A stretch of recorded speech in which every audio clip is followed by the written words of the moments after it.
Hello बच्चों, good morning. आज की तारीख है 24 मई 2024। आज के करंट अफेयर क्वेश्चन और ललन टॉप प्रश्नों में आप सभी का स्वागत है। यह current affair question Kumar Gaurav sir के करंट अफेयर से लिया गया है, जिसमें आप सभी को करंट अफेयर क्वेश्चन साथ में उसकी व्याख्या और ललन टॉप प्रश्न देखने को मिलेगा। वीडियो अच्छी लगे तो प्लीज़ स्टूडेंट वीडियो को ज़्यादा से ज़्यादा ज़रूर शेयर करें। यह क्लास हम 20 से 22 मिनट में समाप्त कर देंगे। तो चलिए हम अपने 23 मई के दैनिक समसामयिक सभी प्रतियोगी परीक्षाओं के लिए महत्वपूर्ण प्रश्न को देखते हैं। तो पहला प्रश्न है, हाल ही में विश्व आर्थिक मंच के यात्रा एवं पर्यटन विकास सूचकांक में भारत को कौन सा स्थान मिला है? तो विश्व आर्थिक मंच के यात्रा एवं पर्यटन सूचकांक में भारत को कौन सा स्थान मिला है? तो इसका सही जवाब हो जाएगा ऑप्शन बी। इसके बारे में व्याख्या देखें तो यात्रा एवं पर्यटन विकास सूचकांक रिपोर्ट अभी जारी किया गया है किसके द्वारा तो WEF यानी विश्व आर्थिक मंच, वर्ल्ड इकोनॉमिक फोरम के द्वारा यह रिपोर्ट जारी करी जाती है। अगर बात करें कि इसकी वर्ल्ड इकोनॉमिक फोरम की स्थापना कब की गई थी, तो इसकी स्थापना की गई थी 1971 में।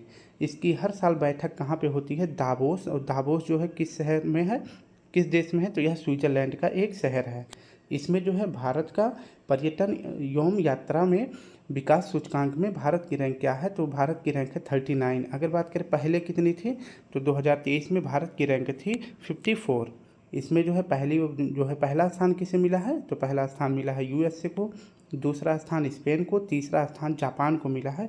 अगर बात करें टोटल कितने देशों की यह सूची जारी की गई थी, तो 119 देशों की सूची जारी की गई थी। तो भारत की रैंक याद रखनी है, यात्रा एवं पर्यटन विकास सूचकांक में भारत की रैंक है 39। इसे आप देखेंगे travel and tourism development index 2024, इसमें भारत को रैंक कितनी मिली है? तो 39 रैंक मिली है। दो और महत्वपूर्ण करंट अफेयर याद रखेंगे। प्राकृतिक संसाधन में अगर पूछे भारत की कौन सी रैंक है, तो 6ठी रैंक है, जबकि सांस्कृतिक संसाधन में भारत की रैंक है 9वीं। तो ये भी दोनों याद रख लेंगे। भ्रष्टाचार धारणा सूचकांक में भारत की रैंक है 93। 134वां स्थान है मानव विकास सूचकांक में, थर्ड स्थान है यूनिकॉर्न में। इसके बाद है 108वां स्थान किस में है? तो लैंगिक असमानता सूचकांक में है। 111वां स्थान है भूखमरी सूचकांक में, और दूसरा स्थान है प्लास्टिक प्रबंधन में। प्लास्टिक प्रबंधन में पहला स्थान किसका है? तो पहला स्थान है चीन का, और दूसरा स्थान है अपने भारत का। सेकंड प्रश्न देखें तो स्टूडेंट, दूसरा प्रश्न है, हाल ही में सीरम इंस्टीट्यूट ऑफ इंडिया ने malaria vaccine R21 matrix M की पहली खेप कहाँ भेजी है? तो मलेरिया की वैक्सीन का क्या नाम है? R21 matrix M। इसकी पहली खेप जो है किस देश को भेजी गई है? तो इसका सही जवाब हो जाएगा अफ्रीका महाद्वीप में भेजी गई है। इसके बारे में अध्ययन करें तो सीरम इंस्टीट्यूट ऑफ इंडिया, यह कंपनी कहाँ पर है? तो यह कंपनी है पुणे महाराष्ट्र की यह कंपनी है। इस कंपनी के मालिक हैं आधार पूनावाला। अगर बात करें कि सीरम इंस्टीट्यूट ऑफ इंडिया ने मलेरिया की जो वैक्सीन बनाई है उसका क्या नाम है? R21 matrix M। यह मलेरिया की वैक्सीन है, इसे आप याद रखेंगे। और इसकी पहली खेप कहाँ भेजी गई है? तो अफ्रीका में भेजी गई है। अगर पूछे अफ्रीका के किस देश में, तो मध्य अफ्रीकी गणराज्य में पहली खेप भेजी गई है। इसके बाद जो है दक्षिणी सूडान में भी भेजी जाएगी। मध्य अफ्रीकी गणराज्य में कितनी मिलियन खुराक भेजा गया है? तो 25 मिलियन खुराक भेजा गया है R21 मैट्रिक्स M की, जो कि मलेरिया की वैक्सीन है। इसे आप याद रखेंगे। यह है R21 मैट्रिक्स M, जो कि मलेरिया की वैक्सीन है। तो मलेरिया की वैक्सीन का नाम भी आपको याद रखना है। कहाँ भेजा गया है? तो मध्य अफ्रीकी गणराज्य में भेजा गया है। अब कुछ महत्वपूर्ण जो है वो देख लेते हैं। वैक्सीन जिसको किसने निर्मित किया है इसके बारे में देख लेते हैं। जैसे सर्वावैक्स वैक्सीन, यह जो है किसकी वैक्सीन है? तो यह सर्वाइकल कैंसर की है। कोविशील्ड का जो है निर्माण किसने किया था? तो कोविशील्ड वैक्सीन को बनाया था एस्ट्राजेनेका कंपनी, और ये कहाँ की कंपनी है? तो यह UK यानी लंदन की कंपनी है। और इसका जो है उत्पादन भारत में किसने किया था? तो कोविशील्ड का उत्पादन भारत में किया था सीरम इंस्टीट्यूट ऑफ पुणे ने किया था। ये आपको याद रखना है।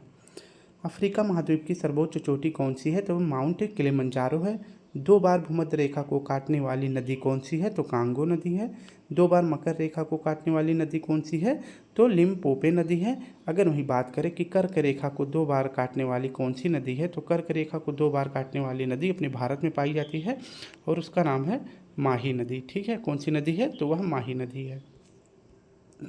एकमात्र महाद्वीप जहाँ से तीनों रेखाएं गुजरती हैं तो वह है अफ्रीका महाद्वीप। अफ्रीका महाद्वीप से जो है तीनों रेखाएं गुजरती हैं, ये आपको याद रखना है।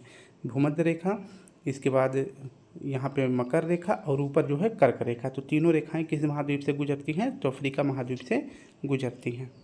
तीसरा प्रश्न है, हाल ही में अंतर्राष्ट्रीय जैव प्रौद्योगिकी दिवस 2024 कब मनाया गया है? तो अंतर्राष्ट्रीय जैव प्रौद्योगिकी दिवस 2024 मनाया जाता है 22 मई को। इसके बारे में अगर पूरा व्याख्या देखें तो 22 मई को अगर देखें तो 22 तारीख को जो है 22 तारीख को 3 दिवस हमको याद रखना है। एक तो पहले याद रखेंगे 22 मार्च को जल दिवस मनाया जाता है, जबकि 22 मई को जैव विविधता दिवस मनाया जाता है और 22 अप्रैल को पृथ्वी दिवस मनाया जाता है। इस बार जो है जैव विविधता की थीम क्या रखी गई है? तो 2024 में 22 मई की जैव विविधता थीम रखी गई है be part of the plan, यानी योजना का हिस्सा बनो। Be part of the plan, योजना का हिस्सा बनो, इस बार इसकी थीम रखी गई है, आपको याद रखना है। अगर बात करें जैव विविधता का पहली बार प्रयोग किसने किया था? तो वॉल्टर जी रोसन ने किया था। अगर यहीं पे जो है जो आपका जैव विविधता से संबंधित कॉप का आयोजन किया जाता है, तो अब की बार 16वें क्रम का कॉप जो है 16वें क्रम की बैठक कहाँ पे की जाएगी? तो कोलंबिया में किया जाएगा। कॉप का फुल फॉर्म क्या होता है? कॉन्फ्रेंस ऑफ पार्टीज इसका फुल फॉर्म होता है, ये आपको याद रखना है। तो जैव विविधता की 2024 में थीम क्या रखी गई है? तो be part of the plan, या इसकी थीम रखी गई है। और इसको कब सेलिब्रेट किया जाता है? तो 22 मई को इंटरनेशनल डे फॉर बायोडाइवर्सिटी 2024 यह सेलिब्रेट किया गया है 22 मई को। नेक्स्ट देखिए, तो विश्व में सर्वाधिक जैव विविधता कहाँ पाई जाती है? तो अमेजन वर्षावन में पाई जाती है। और यह वर्षावन किस महाद्वीप में है? तो साउथ अमेरिका में है। और साउथ अमेरिका के किस देश में है? तो यह ब्राज़ील में है। भारत में सर्वाधिक जैव विविधता कहाँ पाई जाती है? तो पश्चिमी घाट में पाई जाती है। कहाँ पर? पश्चिमी घाट में पाई जाती है। जो ये भारत का मैप है आप इसे देखेंगे, जो ये पश्चिमी घाट एरिया पड़ता है, यहाँ पे सबसे ज़्यादा जैव विविधता पाई जाती है। भारत में पूरे विश्व का कितना प्रतिशत जैव विविधता पाया जाता है? तो पूरे भारत में जो है पूरे विश्व का 8% जैव विविधता पाया जाता है। भारत में कितने बायोलॉजिकल हॉटस्पॉट पाए जाते हैं? तो भारत में जो है 4 बायोलॉजिकल हॉटस्पॉट पाए जाते हैं। 2 जो पूर्ण रूप से भारत में स्थित हैं, इसके बाद 2 जो है मतलब आधा भारत में है और आधा अदर देश में है। तो जैसे देखेंगे भारत का जो पश्चिमी घाट है ये पूर्ण रूप से भारत में है, और पूर्वी घाट ये दोनों जो है पूर्ण रूप से भारत में है हॉट स्पॉट, और बाकी 2 जो है इंडो बर्मा क्षेत्र और सुंडालैंड के अंतर्गत, ये दोनों भारत और जो है म्यांमार, और इसके बाद कुछ भाग जो है बांग्लादेश के अंतर्गत भी आता है। तो ये दोनों पूर्ण रूप से भारत में नहीं है, बाकी ये ऊपरी जो दोनों भारत में स्थित हैं। चौथा प्रश्न है, हाल ही में चर्चा में रहे दूषित रक्त घोटाले का संबंध किससे है? तो दूषित रक्त घोटाले का संबंध हो जाता है ऑप्शन ए यूके से संबंधित है। इसके बारे में व्याख्या देखें तो दूषित रक्त घोटाला कहाँ हुआ था? तो यह हुआ था यूके यानी लंदन में हुआ था। और इसके लिए जो है 2017 में एक जांच कमेटी बनाई गई थी। और उस समय जो है जब ये जांच कमेटी बनाई गई थी तो उस समय जो है ब्रिटेन के पीएम कौन थे? तो पीएम थे थेरेसा मे जो है उस समय पीएम थे।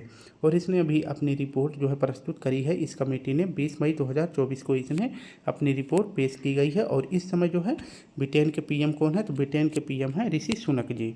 और इसका पूरा मामला क्या है कि जो है कुछ प्रदूषित जैसे कुछ लोग थे उनको जो है HIV हो गया था, वो फिर वो जो हेपेटाइटिस रोग से संक्रमित थे।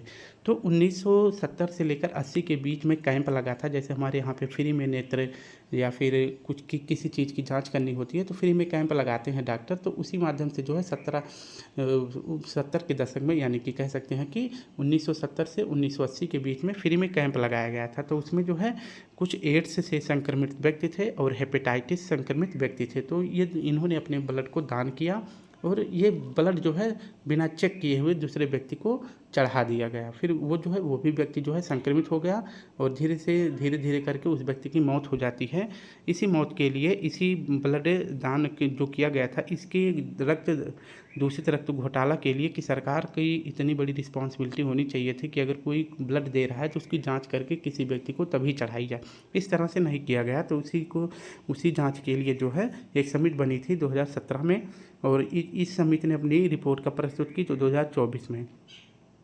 जब यह समिति बनी थी तो थेरेसा मे जो है उस समय पीएम थे, और जब यह रिपोर्ट प्रस्तुत की गई तो ऋषि सुनक ब्रिटेन के पीएम हैं। तो इन्होंने संसद में खड़े होकर माफ़ी मांगी और इन्होंने कहा है कि जो भी परिवार इस रक्त में जो है दूषित रक्त के घोटाले में शामिल था, यानी कि जो भी उसके परिवार के सदस्य में, जैसे किसी का भाई या फिर बहन, किसी की माँ, किसी के बाप की जो डेथ हुई है वो तो अब नहीं है, लेकिन उनके परिवार वालों को 1 लाख पाउंड का मुआवजा सरकार की तरफ से दिया जाएगा। और यह घोटाला कब हुआ था? तो यह घोटाला हुआ था 1970 से 80 के बीच में, और जो कैंप लगा था उसमें HIV संक्रमित, हेपेटाइटिस संक्रमित व्यक्ति थे, और इन्होंने अपना क्या किया था? ब्लड दान किया था, और इस तरह से जो है 3,000 लोग को संक्रमित ब्लड चढ़ाया गया था। तो इसी जांच के लिए अभी रिपोर्ट प्रस्तुत की है 20 मई को। ऋषि सुनक ने माफ़ी मांगी है कि इस तरह की जो है घटना के लिए हम क्षमा मांगते हैं, और प्रत्येक पीड़ित परिवार को 1 लाख पाउंड का मुआवजा भी दिया जाएगा। ठीक है, तो ये आपको याद रखना। इन्फेक्टेड ब्लड का जो वो था, इसके लिए जो है कैंप भी चलाया गया था, और इसके बाद जो है इस तरह का समिति बनाया गया था। हाल ही में 58वां ज्ञानपीठ पुरस्कार से किसे सम्मानित किया गया है? तो 2 व्यक्तियों को 58वां ज्ञानपीठ पुरस्कार दिया गया है। जगत गुरु रामभद्राचार्य जी को और गुलजार साहब को दिया गया है। हाल ही में चंडीगढ़ के मेयर के पद पर किसे नियुक्त किया है सुप्रीम कोर्ट ने? तो इसका सही जवाब हो जाएगा कुलदीप कुमार जी को नियुक्त किया है। हाल ही में वैज्ञानिकों ने दुनिया का सबसे बड़ा सांप यूनेक्टेस अकाईमा की खोज कहाँ की है? तो यह की है अमेजन वर्षा वन में। हाल ही में देश के सबसे लंबे केबल ब्रिज सुदर्शन सेतु का उद्घाटन कहाँ हुआ है? तो सुदर्शन सेतु का उद्घाटन किया गया है गुजरात में। नेक्स्ट है 5वां प्रश्न, हाल ही में 10वां विश्व जल मंच कहाँ प्रारंभ हुआ है? तो 10वें क्रम का विश्व जल मंच कहाँ प्रारंभ हुआ है? इसका सही जवाब हो जाएगा ऑप्शन सी, बाली में। विश्व जल मंच का 10वां क्रम इसका आयोजन कहाँ किया गया है? तो 10वें क्रम का आयोजन किया गया है बाली, इंडोनेशिया में। इस बार इसकी थीम रखी गई है वाटर फॉर शेयर प्रॉस्पेरिटी, इसकी थीम रखी गई है। और इंडोनेशिया के राष्ट्रपति कौन है? तो जोजो विडोडो यहाँ के राष्ट्रपति हैं। और अगर पूछे कि 10वां विश्व जल मंच का आयोजन कहाँ किया गया था? तो डकार, सेनेगल में 9वें क्रम का किया गया है। जबकि 10वां कहाँ किया गया है?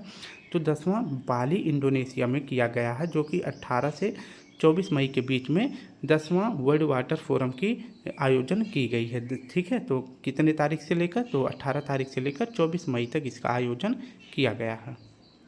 नेक्स्ट अगर बात करें कि केन्या की राजधानी का क्या नाम है? तो नैरोबी है, और नैरोबी में ही UNEP का हेडक्वार्टर है। यूनाइटेड नेशन इन्वायरमेंट प्रोग्राम का मुख्यालय कहाँ पे है? तो यह नैरोबी में है। अभी हाल ही में माउंट ईबू ज्वालामुखी में विस्फोट कहाँ हुआ है? तो माउंट ईबू ज्वालामुखी है इंडोनेशिया में। नेक्स्ट है, हाल ही में PM मोदी ने किस राज्य में पहले रेलवे स्टेशन की आधारशिला रखी है? तो रांगपो रेलवे स्टेशन की आधारशिला रखी है, और यह स्टेशन कहाँ है? सिक्किम में है। हाल ही में भारत की जन औषधि पहल में शामिल होने वाला पहला देश कौन सा है?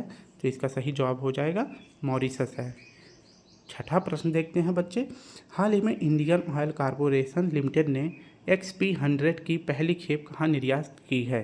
तो इसका सही जवाब हो जाएगा ऑप्शन डी, श्रीलंका में पहुंचाया गया है। इंडियन ऑयल कॉरपोरेशन लिमिटेड के द्वारा अभी निर्यात किया गया है XP100। यह क्या है? XP100 एक शुद्ध तेल है, और यह कह सकते हैं यह पेट्रोल है, और इसका जो है ऑक्टेन नंबर कितना है? तो 100 है। जो पेट्रोल होती है इसकी शुद्धता का अगर पूछे मापन किस चीज़ से किया जाता है? तो पेट्रोल की शुद्धता का मापन जो है ऑक्टेन नंबर से किया जाता है। और यह जो XP100 तेल जो है इसे निर्यात किया गया है, इसकी ऑक्टेन नंबर कितनी है? तो इसकी ऑक्टेन नंबर है 100, यानी कि यह शुद्ध 100% शुद्ध तेल है पेट्रोल का। ठीक है, इसे जो है कहाँ निर्यात किया गया है? तो इंडियन ऑयल कॉरपोरेशन के द्वारा इसे निर्यात किया गया है श्रीलंका को। और जिस जहाज़ से भेजा गया है और किस पोर्ट से भेजा गया है? तो यह पोर्ट से भेजा गया है जवाहरलाल नेहरू पोर्ट से भेजा गया है, जो कि मुंबई में है। तो ऑयल इंडिया कॉरपोरेशन ने जवाहरलाल नेहरू पोर्ट से, जो मुंबई में है, यहाँ से जो है XP100 पेट्रोल को कहाँ निर्यात किया है? श्रीलंका में भेजा है। और इस पेट्रोल का निर्माण अगर पूछे कहाँ किया गया है? तो इस पेट्रोल का निर्माण किया गया है मथुरा रिफाइनरी, उत्तर प्रदेश में। जो मथुरा रिफाइनरी है यहाँ पे यह पेट्रोल बनाया गया है, इसे आप याद रखेंगे। तो XP100 तेल को कहाँ पे निर्यात किया गया है? तो श्रीलंका में किया गया है, ये आपको याद रखना है। और इस तेल का निर्माण कहाँ हुआ है? तो मथुरा में हुआ है। और इस तेल का निर्यात किस पोर्ट से किया गया है? तो पंडित जवाहरलाल नेहरू पोर्ट से किया गया है, जो कि मुंबई में है। नेक्स्ट देखें तो हाल ही में AK-203 असॉल्ट राइफल कहाँ बनाया गया है, तो यह राइफल बनाया गया था कोरबा उत्तर प्रदेश में बनाया गया था। और इसमें जो है किस देश ने मिलकर बनाया है, तो AK-203 असॉल्ट राइफल को इंडिया और रूस ने मिलकर बनाया है कोरबा उत्तर प्रदेश में। हाल ही में मटाला एयरपोर्ट का अधिग्रहण किसने किया है, तो भारत और रूस ने किया है। और यह मटाला एयरपोर्ट कहाँ है, तो यह भी श्रीलंका में है। हाल ही में हम्बन टोटा पोर्ट का अधिग्रहण किस देश ने किया है, तो यह किया है चीन ने। हाल ही में कांके संतुरई बंदरगाह के परिचालन का अधिकार किसे मिला है, तो भारत को मिला है। और यह पोर्ट कहाँ है, तो ये भी है श्रीलंका में। नेक्स्ट है हमारा 7वां प्रश्न, हाल ही में NAL के उपग्रह पर SAR तकनीकी का परीक्षण करने वाली दुनिया की पहली निजी कंपनी कौन सी है, तो इसका सही जवाब हो जाएगा गैलेक्स आई है। इसके बारे में व्याख्या देखें तो गैलेक्स आई यह कहाँ की कंपनी है, तो यह बेंगलुरु की स्पेस टेक स्टार्टअप है। यह भी इसने भी हाल ही में अपना जो है स्टार्टअप स्टार्ट किया है। और यह कहाँ की कंपनी है, तो यह बेंगलुरु की कंपनी है। गैलेक्स आई ने नैल का फुल फॉर्म देख लेते हैं। नैल का फुल फॉर्म होता है नेशनल एरो स्पेस लिमिटेड। इसके उपग्रह के साथ उच्च ऊंचाई वाला छद्म प्लेटफॉर्म पर SAR तकनीकी का परीक्षण किया। और इस तरह का परीक्षण करने वाला विश्व की पहली निजी कंपनी कौन बन गई है, तो गैलेक्स आई बन गई है।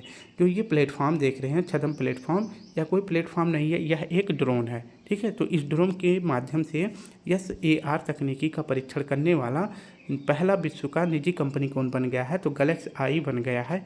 ये आप देख सकते हैं। ठीक है, तो यह एक ड्रोन है और इसके प्लेटफॉर्म पे जो है इस तरह का जो प्लेटफॉर्म है, इस पे SAR तकनीकी का प्रयोग करके सफल परीक्षण किया गया है। SAR तकनीकी का फुल फॉर्म अगर पूछे क्या है, तो SAR तकनीकी का फुल फॉर्म होता है सिंथेटिक अपर्चर रडार। और इस ड्रोन को जो है ऊर्जा कहाँ से मिलने वाली है, तो इस ड्रोन को ऊर्जा मिलने वाली है सौर ऊर्जा से। ठीक है, तो यहाँ पे पैनल भी लगा है, तो ये आपको याद रखना है। तो कौन सी कंपनी है, यह कंपनी है गैलेक्स आई। कहाँ की है, बेंगलुरु की है।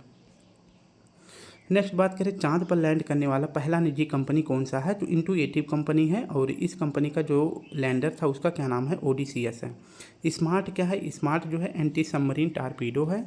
भीष्म क्या है, तो भीष्म एक मोबाइल हॉस्पिटल है, यानी कि यह पोर्टेबल डिवाइस है। इसे जो है वायुसेना के द्वारा इसका सफल परीक्षण कहाँ किया गया है, तो आगरा में किया गया था। समर क्या है, तो समर जो है एयर डिफेंस सिस्टम है, यानी वायु रक्षा प्रणाली है। और इसका सफल परीक्षण किसने किया था, तो इसका सफल परीक्षण किया था DRDO ने। MIRV तकनीकी यह क्या है, तो MIRV तकनीकी का प्रयोग किया गया है अग्नि 5 मिसाइल में। यानी कि MIRV तकनीकी का प्रयोग जो है मल्टी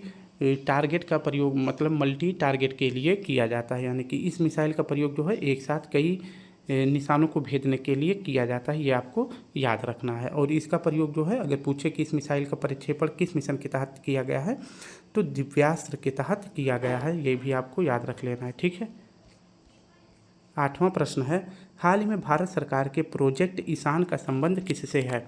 ईशान का संबंध है ऑप्शन ए, एक राष्ट्र एक हवाई क्षेत्र। बहुत ही महत्वपूर्ण प्रश्न है, स्टूडेंट जरूर याद रखेंगे। तो भारत सरकार के प्रोजेक्ट ईशान का संबंध किससे है, एक राष्ट्र एक हवाई क्षेत्र से संबंधित है। प्रोजेक्ट ईशान किसने स्टार्ट किया है, तो एयरपोर्ट अथॉरिटी ऑफ इंडिया ने स्टार्ट किया है, यानी AAI ने स्टार्ट किया है ईशान को। और इसका ईशान का संबंध अगर पूछे किस क्षेत्र से है, तो एक राष्ट्र एक हवाई क्षेत्र से संबंधित है। यानी कि भारत में अगर उड़ान भरा जा रहा है तो उसके लिए एक ही कंट्रोल सिस्टम होना चाहिए। जबकि भारत में वर्तमान में कितने कंट्रोल सिस्टम है, तो वर्तमान में भारत में 4 कंट्रोल सिस्टम हैं। ठीक है, तो वायुसेना को कंट्रोल करने के लिए 4 कंट्रोल सिस्टम बनाए गए हैं। और इसी के लिए एक सिस्टम बनाने के लिए प्रोजेक्ट ईशान शुरू किया गया है, किसके द्वारा, AAI के द्वारा शुरू किया गया है। और इसी का मतलब है एक राष्ट्र एक हवाई क्षेत्र से संबंधित है। तो भारत में 4 कंट्रोल सिस्टम कौन कौन से हैं, इसे देख लेते हैं। तो उत्तर में हो जाता है दिल्ली, और इसके बाद पूर्व में हो जाता है कोलकाता हो जाता है। इसके बाद पश्चिम में हो जाता है कंट्रोल करने के लिए मुंबई, और साउथ में हो जाता है चेन्नई। ठीक है, तो ये भारत के 4 कंट्रोल सिस्टम है। इसी को एक ही चीज़ से कंट्रोल करने के लिए एक भाग में बनाया गया है ईशान के लिए। तो यह कहाँ पे स्थापित किया जाएगा, तो यह नागपुर में स्थापित किया जाएगा, जो कि महाराष्ट्र का भाग है। ठीक है, तो भविष्य में कहाँ स्थापित होगा, नागपुर में स्थापित होगा। एक ही कंट्रोल सिस्टम होगा, इसीलिए प्रोजेक्ट ईशान का संबंध हो जाता है एक देश एक हवाई क्षेत्र से। ठीक है, नेक्स्ट अगर बात करें one nation one identify card जो है किसे कहा जाता है, तो इसे आधार कार्ड को कहा जाता है। वन नेशन वन इलेक्शन के लिए कौन सी कमेटी बनाई गई थी, तो कमेटी बनाई गई थी रामनाथ कोविंद कमेटी बनाई गई थी। One nation one tax one system, यह जो है किससे संबंधित है, तो यह जीएसटी से संबंधित है। जीएसटी के लिए कौन सी समिति बनाई गई थी, तो विजय केलकर समिति बनाई गई थी। जीएसटी कब लागू किया गया था, तो 17 जुलाई 2017 को यह लागू किया गया था। हाल ही में पहला परमाणु ऊर्जा शिखर सम्मेलन कहाँ आयोजित हुआ है, तो बहुत ही महत्वपूर्ण है, इसे भी आप याद रखेंगे। सही जवाब हो जाएगा ब्रुसेल्स में। हाल ही में यूएसए के ATD बेस्ट अवार्ड्स 2024 में तीसरा स्थान किसे मिला है, तो इसका सही जवाब हो जाएगा इसका सही जवाब हो जाएगा NTPC को। तो ATD बेस्ट अवार्ड्स 2024 में तीसरा स्थान किसे मिला है, तो NTPC को मिला है। इसके बारे में अध्ययन करें तो ATD बेस्ट अवार्ड 2024 यह कहाँ का अवार्ड है, तो यह यूएसए का अवार्ड है। अगर इसके फुल फॉर्म की बात करें तो एसोसिएशन फॉर टैलेंट डेवलपमेंट, यह इसका फुल फॉर्म होता है। और इस अवार्ड में तीसरा स्थान मिला है NTPC को। National thermal power corporation NTPC का फुल फॉर्म होता है। और किस लिए यह तीसरा अवार्ड दिया गया है, मतलब तीसरे स्थान पर इनको अवार्ड मिला है NTPC को, तो ट्रेनिंग और डेवलपमेंट में बेहतर सुविधा देने के लिए NTPC को ATD का तीसरा बेस्ट अवार्ड दिया गया है। और अगर बात करें NTPC की स्थापना कब हुई थी, तो 1975 में NTPC की स्थापना की गई थी। तो ये आपको याद रखना है किसे मिला है, तो NTPC लिमिटेड को जो है तीसरा ATD अवार्ड दिया गया है, जो कि यूएसए का अवार्ड है। नेक्स्ट अगर बात करें तो हाल ही में भारत सरकार ने किस देश में स्थित सिटवे बंदरगाह के परिचालन अधिकार हासिल किया है, तो सिटवे बंदरगाह है म्यांमार में। और सिटवे बंदरगाह का परिचालन करने के लिए किस प्रोजेक्ट के तहत भारत ने इसका अधिकार ग्रहण किया है, तो इसका सही जवाब हो जाएगा कालादान प्रोजेक्ट के तहत। कंप्यूटिंग के नोबेल पुरस्कार जो होते हैं AM ट्यूरिंग पुरस्कार से किसे सम्मानित किया गया है, तो AB विंगडरसन को सम्मानित किया गया है। भारत ने किसके सहयोग से हिंद महासागर निगरानी प्रणाली INDOS को फिर से सक्रिय करने की घोषणा करी है, तो इसका सही जवाब हो जाएगा USA के साथ। नेक्स्ट है और आज का आखिरी प्रश्न है, हाल ही में अब तक का सबसे तेज और सबसे शक्तिशाली AI मॉडल GPT-4o किसने लॉन्च किया है। GPT-4o है, आप नहीं कहेंगे कि यह 40 है, 40 नहीं है, GPT-4o किसने लॉन्च किया है, तो इसका सही जवाब हो जाएगा ऑप्शन डी, OpenAI कंपनी ने लॉन्च किया है। इसके बारे में व्याख्या देखें तो GPT-4o का मतलब होता है ओमनी क्या है, एक वर्जन है। इसको किसने लॉन्च किया है, तो इसे लॉन्च किया है OpenAI कंपनी ने लॉन्च किया है। और इस GPT में LLM का प्रयोग किया गया है, यानी लार्ज लैंग्वेज मॉडल का प्रयोग किया गया है। यानी कि आप किसी भी क्षेत्र से आते हो तो आपकी भाषा को समझने के लिए यह GPT अवेलेबल रहेगा। ठीक है, जैसे कोई मराठी है तो कोई गुजराती है, कोई अवधी में बोलता है, तो इन सभी भाषाओं को समझने के लिए इसमें LLM का प्रयोग किया गया है। यानी कि ये बहुत सारी भाषाओं को समझकर और आपके प्रश्नों के उत्तर को दे सकता है। और यह बहुत ही मोस्ट पावरफुल है और सुपर फास्ट भी है, यानी कि बहुत तेज़ी के साथ और बहुत मजबूती के साथ अपने कार्य को करता है। तो किसने लॉन्च किया है, OpenAI ने। OpenAI ने किसे लॉन्च किया है, तो GPT-4o को लॉन्च किया है, ये आपको याद रखना है। नेक्स्ट देख लेते हैं, वर्तमान में नौसेना प्रमुख कौन बनाए गए हैं, तो दिनेश कुमार त्रिपाठी जी बनाए गए हैं। कैंडिडेट शतरंज टूर्नामेंट का खिताब जीतने वाले सबसे कम उम्र के चैलेंजर कौन बने हैं, तो D गुकेश बने हैं। दुनिया का सबसे बड़ा सांप कहाँ खोजा गया है, तो यह खोजा गया है कच्छ के रण में। और किसने खोजा है, तो IIT रुड़की ने खोजा है। ये बहुत ही महत्वपूर्ण प्रश्न है। केरल में मस्तिष्क खाने वाले अमीबा से हुई एक लड़की की मौत, तो केरल में मस्तिष्क खाने वाले अमीबा से हुई एक बच्ची की मौत, ये आपको याद रख लेना है। ठीक है, तो स्टूडेंट इस प्रकार से हमने अपने 10 करंट अफेयर क्वेश्चन साथ में उसकी व्याख्या और ललन टॉप प्रश्नों को सॉल्व कर लिया है। अगर वीडियो अच्छी लगे तो प्लीज़ स्टूडेंट आप सभी से रिक्वेस्ट है, वीडियो को एक बार शेयर ज़रूर करें। कल फिर मिलते हैं, तब तक के लिए आप सभी को हमारी तरफ से प्यारा सा जय हिंद, जय भारत।